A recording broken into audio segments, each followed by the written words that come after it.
Thank you. I'm an Annenberger, 2007 PhD. Annenberg! I'd like to talk about free speech, civil liberties, cultural innovation, and what they're going to look like and what it's going to take to keep them thriving in the digital age. About 2 months ago, Secretary of State Hillary Clinton made a very interesting and unprecedented speech. In this speech, she said that we have a new priority in American foreign policy, and that priority is called internet freedom. And essentially what she said was that if we truly want to export what we identified as core American values, free speech, civil liberties, the ability of everybody to contribute to the public sphere and to the political process, we have to make sure that everybody everywhere has the ability to participate in the internet. It's become that fundamentally important. And if you look at recent developments around the world in the political sphere, that's clearly manifestly true. Beginning with the so-called first Twitter revolution, the Green Movement in Iran 2 years ago, and moving to the kinds of events that we're seeing gripping Egypt, Tunisia, Libya, basically the entire North Africa and Middle East at the moment. They're not entirely a product of online and social media, but they're largely fueled by communications that take place in those media. And Secretary Clinton identified both of those as key examples of why it's so important for us to push internet freedom as a key priority. But there are a number of other forms of political speech online that she didn't really talk about. This is one of my all-time favorite examples. I'm sure some of you in the audience know what it is. It's called the grass mud horse. And this has been, for the last 2 years, one of the big memes in the Chinese internet. It's basically a pun. I can't say what it means, what it sounds like in Chinese, because it's so dirty. I would probably get caned off the stage. But basically, it rhymes with something very, very nasty. And people have used this meme, this image, creating plush dolls, creating photoshopped images, creating videos, in order to complain about the kinds of censorship that the Chinese government is imposing on the internet.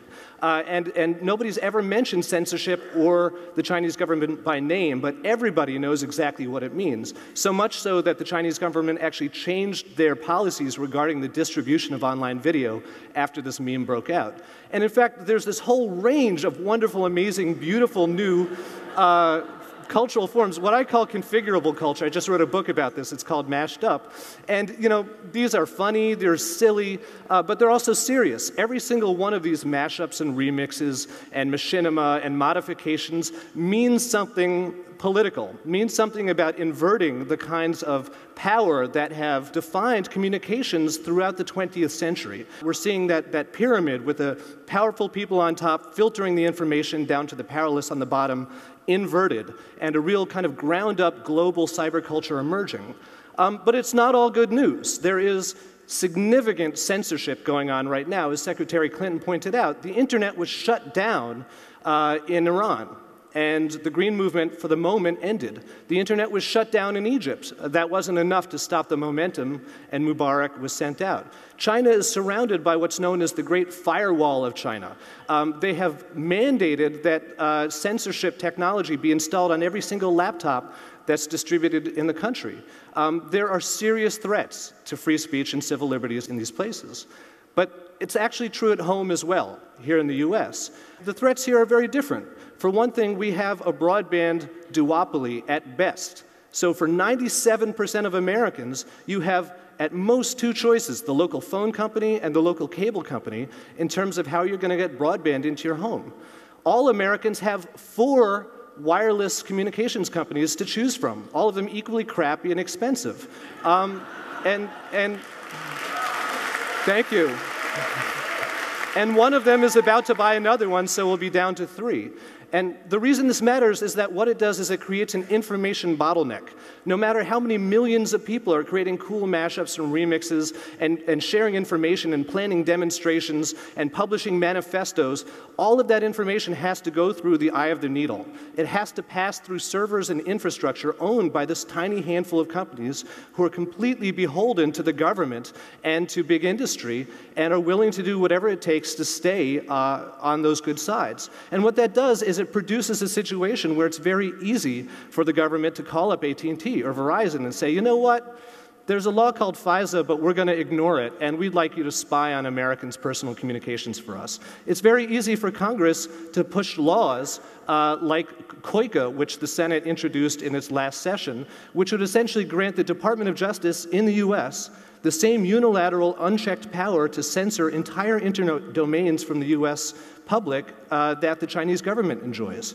And of course, the range of commercial exploitations go from AT&T and Verizon choosing not to let NARAL, a pro-abortion group, text its own supporters, to censoring out webcasts by Eddie Vedder that were not supportive of President Bush, to the kind of stuff that we've seen with Google and Facebook, taking our personal information too far and allowing advertisers and others to develop very highly detailed personal profiles of us. So, in the words of Lawrence Lessig, I wish I had coined this phrase, code is law. Ultimately, it's the platform, it's the technology itself that overdetermines the laws and the norms of the society and says what we can and can't do, what we can and can't say. That means that no matter how much amazing cultural resistance we have, no matter how many cool mashups and remixes and arguments that we have through these cultural media, that won't be enough to ensure free speech and civil liberties and cultural innovation. No matter how much we argue in Washington about net neutrality and about whether AT&T should be able to buy T-Mobile, those debates, whichever way they go, will not be enough to secure free speech and civil liberties and cultural innovation. No, the internet is fundamentally flawed. It's great for delivering high-definition video on demand. It's great for allowing us to buy cool shoes on Amazon. But it's not good for ensuring the future of political discourse. What we really need is a new network. Now, fortunately, there are tons of much smarter people than me out there working on amazing new technologies. We've seen the One Lap Per Child initiative, the Open Mesh initiative, the recently announced Freedom Box initiative. These are all really cool, and I'm glad to have a lot of fellow travelers out there. But what we don't have at this point in time is a unifying discipline. We don't have a sense of, here's what it's going to take to get from creating a cool technology to spurring a revolution that's going to ensure that everybody around the world is allowed to participate in the political and cultural process. So what I've done, along with two of my grad students at Rutgers, Nathan Graham and Aaron Trammell, is to come up with a set of 10 what we call social specifications. Basically a list of qualities that a network would have to make sure that everybody will have a voice.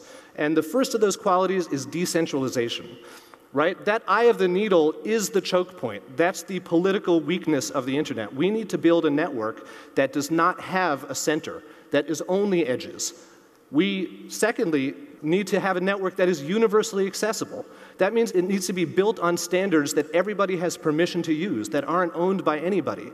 And it has to reach every single human being in every political regime, in every climate, and in every kind of society around the world.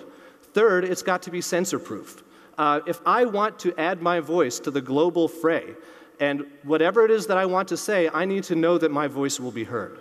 Fourth, it's got to be unsurveillable. If I want to communicate directly with you and I don't want him listening, I should have that right, and I should have that political and technological ability. Furthermore, if I want to say something publicly, but I want to be anonymous, like WikiLeaks, let's say, I should have that ability as well. Nobody should be able to ferret out my true identity. Fifth, it's got to be secure. Denial of service attacks can't take it down. Bad engineering can't take it down. It's got to be robust enough to deliver on this promise. Sixth, it's got to be scalable. Whether 10 people are using it or 10 million people are using it, the network has to work, and it has to work reliably. Seventh, it's got to be permanent. When people log off, if the secret police are coming and they stow their device behind the brick in their wall, they need to know that when they log back on, that network is still going to be there. Eighth, it's got to be fast enough, and enough is a moving target. 10 years ago, fast enough probably meant 56K dial-up. Today, fast enough means internet video and voice over IP. 10 years from now, fast enough is going to mean something completely different, and we need to keep our eyes on that target.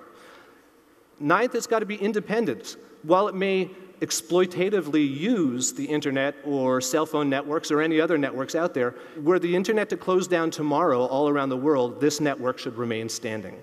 And then 10th, it's got to be evolvable. We've reached a point in human development where technology and society co-evolve. You can't imagine one moving forward without the other.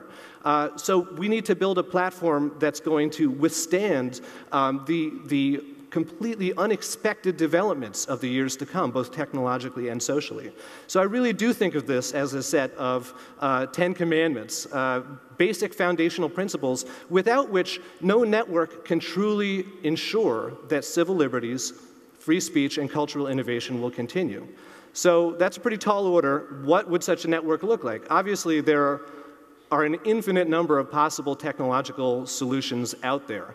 But what we've done is we've looked at the technology that exists today, that's not a fantasy but a reality, that people have been developing, and come up with what we think is the best possible plan to suit these social specifications given those technological capacities. And we call it MondoNet.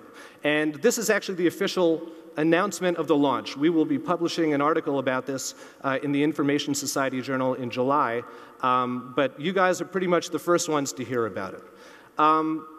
And it's very much, it's a mobile network, but it's unlike a traditional mobile network, right? If I want to call that guy over there, and I take out my iPhone, and I call him, the signal's going to go up to the tower and across their entire infrastructure before it comes back down to his phone.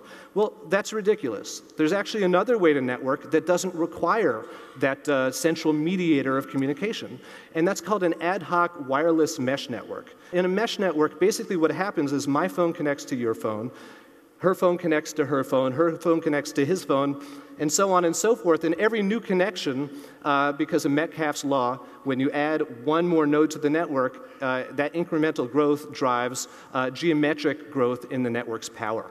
And this is very doable. This is real technology. It's in development right now in a number of different places. And the way that we anticipate distributing it is, this is my favorite part of it, there are hundreds of millions, if not billions, of network-ready devices sitting in the backs of people's closets and under their car seats. You know, my iPhone 3G, I gave it to my son when I bought my iPhone 4 last year, and he said, I don't want this, I want an iPhone 4.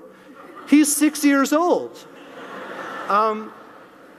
So anyway, so I've got these two iPhone 3G sitting around my house. How wonderful would it be to publish a little firmware upgrade that would be completely free and built on open standards? I download it to my phone, I turn it on, and boom, instantly it's a node in the network. It's a client, it's a server, it's a router, it's a peer. I am connecting directly with you, and between us, we're passing on his information or her information. And there's native security, so I can't peek into those packets even if I wanted to. Now, at first, because of the geographical proximity that we need for me to connect directly to you, this would be a community-based initiative. And we anticipate seeking funding in the very near future to develop a prototype based probably in the community of New Brunswick, which is where I teach at Rutgers. And at first, those local communities would probably need a third network like the internet to connect to one another.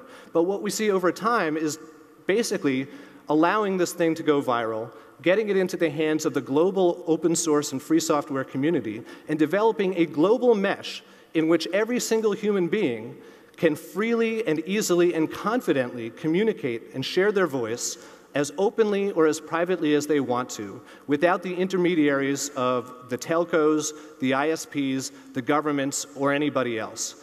Now, I've skipped over a lot of very difficult questions to answer, which is a good thing, but we have addressed a lot of them on our website, mondonet.org, and there's a pre-publication version of our article up there, and I absolutely, if you guys are in policy, if you're tech heads, or if you're just interested, email us, get in touch, take a look at what we've got, and tell us what we've got wrong, what we've got right, and what else we need to answer. Thank you. Thank you very much.